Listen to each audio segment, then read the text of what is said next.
All right, let's do a quick market review before I go to the gym. Share my screen, make it quick. We're gonna get right into it. We're not gonna waste any time. I don't have any more time to fucking waste. We're gonna do a market review. We're gonna see where we're at for the week. I was bearish on US 30 on the Dow Jones. I was overall bearish on the Dow Jones. It was down here on Thursday. It did pop back up.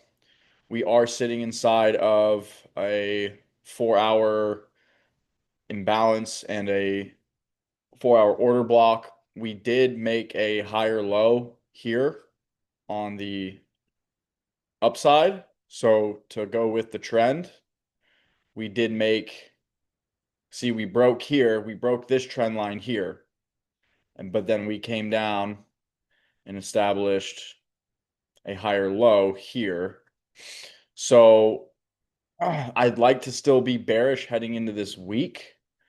We do need to see price stay below this level here at 46.57, 46,457 on the Dow. We want price to stay below here to continue our bearish sentiment.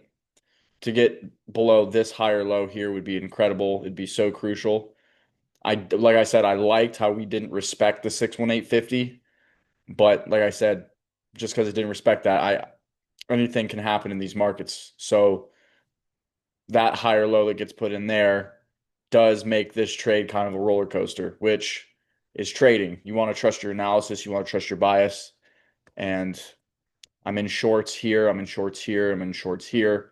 So we are going to need to see a nice push down this week on the Dow Jones and obviously the major indices as well.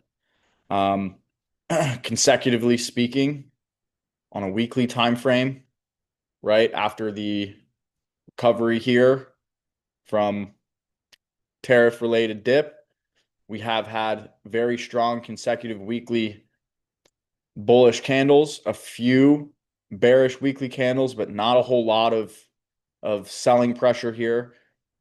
I would like to see a retest of this level, but we kind of already saw that on the weekly time frame right here. As you can see, this major level here, we tested it one time. We had some selling pressure, popped right back above it, broke through, retested here on the first week of September. And then we had 1, 2, 3 bullish weeks following that. So this week, we'll see if we put in a high here. This doji candle actually formed. It wasn't a bearish doji candle, but it is a bearish candle, or it's a doji candle.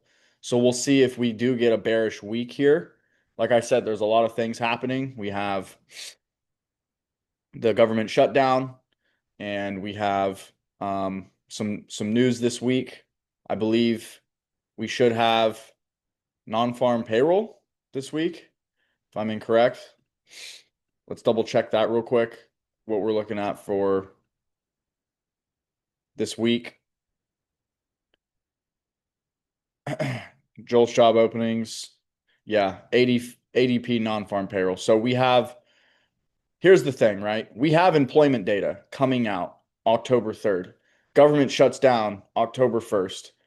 This is a non-essential part of the government that they may not pay. So if the government shuts down and the Bureau of Labor Statistics doesn't get funded and they shut down with the shutdown, people are going to be afraid that these numbers don't come out. That should cause some volatility. We should see some bearishness this week. I'm hoping. Let's go over to gold.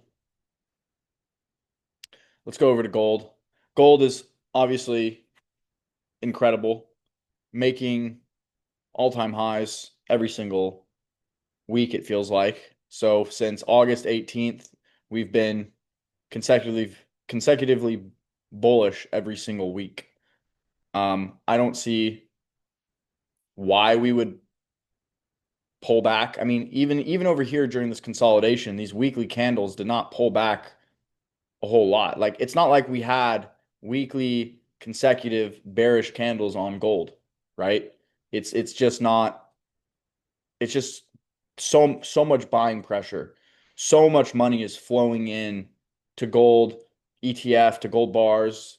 I don't know where they're storing it all, whoever's buying gold right now. It's incredible. So the cycle and the trend for gold really continues. And when we go to that monthly chart, I mean, as you can see, we have it stays with that same cycle. We have the capitulation, right? And then we have that depression. We have the consolidation here. We have the capitulation, extreme greed, markets fall again, putting in a higher low from here. And now you can see the same thing. We had some consolidation. We had move upward. And then we just absolutely capitulated all the way to the upside. This has been the most bullish month I've ever seen in my life on gold. So that speaks volume to where money's going and where the money's flowing to. And I don't know if there's going to be a top put in. I don't know if we're overbought from a perspective on the RSI. We're extremely overbought. Once you start getting above that 90 level, you are incredibly greedy market, right? So you can see here that boom, expanded, and then we just topped out. And I believe this was 2 consecutive months right here, 25%. So that top was 25%. So far, this is 8%. So we could absolutely continue to see higher prices on gold. I don't see why not. I don't see why it wouldn't hit that 4,000 mark before we even have a monthly retracement, if that makes sense. But trading gold at all-time highs is kind of tough. You do have to just trade smaller price action. On the 4-hour time frame, kind of going down from that weekly, we do have major imbalances to the downside that will one day maybe get filled. Depends on how everything goes out. We did fill this 1-hour fair value gap, 4-hour fair value gap. We left open this one, and we still have all-time high market here at 37.91. So I'll be monitoring that psychological level of 3,800, and then 3,850 was the other kind of psychological level, and then 3,700, which is down here.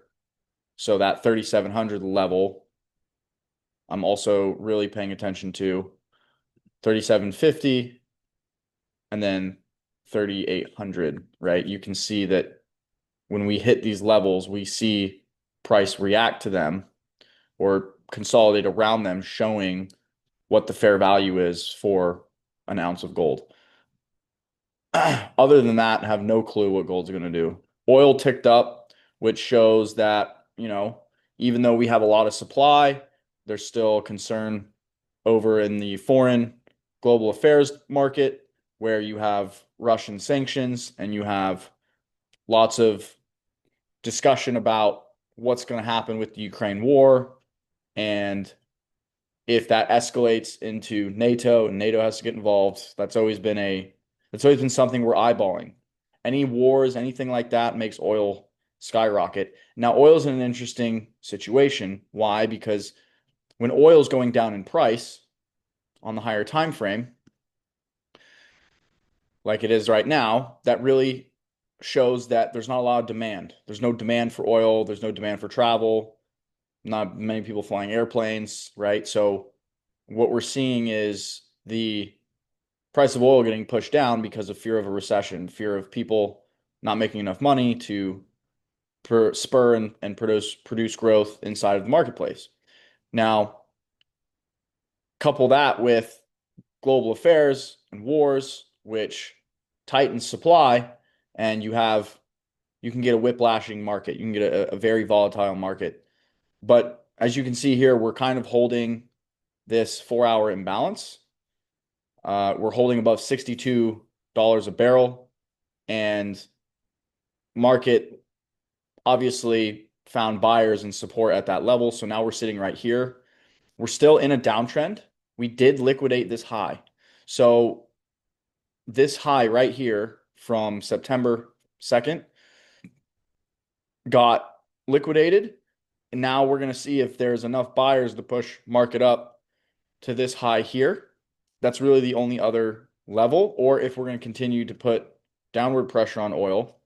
And this 4-hour imbalance obviously had some respect. We do have a 4-hour imbalance down here that has been left open. So I'm going to be looking at gold prices. If we like break down below here, I might look for shorts. Like I said, these are some higher lows here. So we'll want to look for price to break below that or that, and then we'll look for it to go lower. If not, we'll continue that uptrend on the 4-hour, and we'll continue to look for longs if price holds above this 4-hour imbalance. So if price can kind of hold this higher low and this higher low, we'll look for price to trickle on back up, and we'll look for longs targeting this high here and possibly this high here. So that's what we got on oil. USD JPY has been a pain in my ass. It's really sloppy. I'm not gonna lie. If you look at the weekly chart on USD JPY, it's kind of disgusting. I have no clue what it's been doing. Look at this range, okay? Look at this. Look at this July range. Look at this. Look at these weekly candles. It's literally done nothing. You see how over here we have bearish candles here, bullish, bearish, bullish, bearish. See, price is making lower lows. Over here, price has done nothing. So USD JPY has just been really sloppy. It looks like we filled this weekly fair value gap. You can see it right here. See this? See that little gap right here? We filled that here. Price is going higher here. We have this high here, this high here. Would not be surprised if the price delivers higher this week to take out that high and that high. So I'll be paying attention to that. Most definitely be paying attention to that for sure. As of right now, this 4-hour fair value gap, I marked it up with a fib, put the middle zone in, 618 50% of the fair value gap. So we have that little zone. I was looking for shorts in here, but kind of didn't execute because price just wasn't moving a whole lot. It did end up falling down. So we'll see if we fill this 4-hour fair value gap here or down here and then continue making higher highs to liquidate any shorts that were up here betting against the dollar index. Because the dollar index ticked back up. We liquidated this July low here, went right back up, made a higher low, and made a higher high. So we kind of almost flipped. You see this right here? See how we take out this lower high here? So we'll see if this 4-hour imbalance holds. If it fails to go higher here to this 4-hour imbalance, I'll still be bearish the dollar. We need to see the dollar hold within this 4-hour imbalance. And if it holds here, it'll go up to here. So that's kind of what I'm looking at for the week. Bitcoin ticked back up. Ethereum ticked back up off our weekly support. So, but this weekly close has, what is that, 1 day? I think that's 1 day. So we'll see how the week closes on Ethereum. Bitcoin obviously sitting at that 109, 110 zone, which is the January, December high. So you can see price is trying to find buyers at that high. We're trying to flip it right here. You can see it on the weekly time frame playing out, how Bitcoin's trying to flip to the upside. If we fail on the weekly, if buyers fail to bid price at this level here, and if we break down below this low, that's either going to be a manipulation. We're going to either fill this weekly fair value gap right here and then go higher, or we might break down. There's a possibility to break down. I don't see it playing like that. I see it obviously continuing this trajectory, but we'll see. Obviously, we have a lot going on in the month of October, November, December.